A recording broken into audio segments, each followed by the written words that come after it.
C'est l'histoire d'une grande négociation qui alimente de grandes suspicions.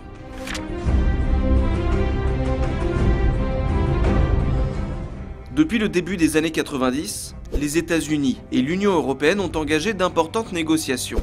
Leur objectif est de créer un grand marché transatlantique fondé sur le libre-échange. Achetez mes beaux fruits, messire. Cette possible union entre deux alliés historiques est censée permettre la disparition d'un mur qui se dresse entre eux, les droits de douane. Dans le meilleur des mondes, ce mariage entraînera la baisse du prix de certains biens de consommation, donc plus de consommation, plus d'emplois, plus de croissance. Un jour, on nous mariera dans la salle du trône. Oui, eh bien cette union, ce n'est pas encore fait. Premier souci, pour l'instant, les négociations ont été menées loin des regards. Des tractations dans le plus grand secret entre les négociateurs européens et américains. Tout cela sous le regard bienveillant des multinationales. Un secret qui alimente naturellement les suspicions et les reproches contre les autorités. Tuez-les! Tuez-les tous! Essayons plutôt de comprendre les mécontents.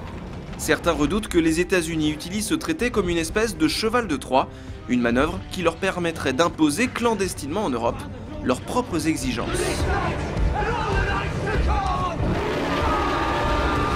Par exemple, forcer l'UE à renoncer à ses services publics, voire harmoniser à la baisse les normes environnementales, les normes sociales ou encore les normes sanitaires.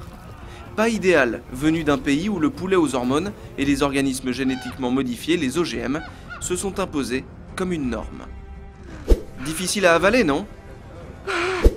Second souci, le traité va permettre aux multinationales de saisir un tribunal d'arbitrage.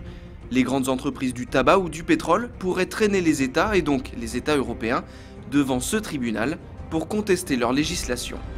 Approche, mon enfant. Tu n'as rien à craindre de notre part, ou de la sienne. Pourtant, ce n'est pas très rassurant. En revanche, la Commission européenne, qui négocie au nom de tous les États européens, s'est engagée à protéger les services publics et les normes auxquelles les Européens sont attachés. De leur côté, les parlements de chaque État, comme au Parlement européen par exemple, auront leur mot à dire sur le traité. Puis-je refuser ? Absolument, car les parlements de chaque État devront valider le traité s'il est signé, libre à eux de le rejeter s'il est estimé contraire à leurs intérêts, ou s'ils les respectent, le Parlement pourra dire « Alors je consens ». Tout dépendra donc des détails du contrat de mariage et des négociations qui s'annoncent plus que difficiles, au risque que la noce tourne mal et transforme ce projet d'union en un mauvais rêve.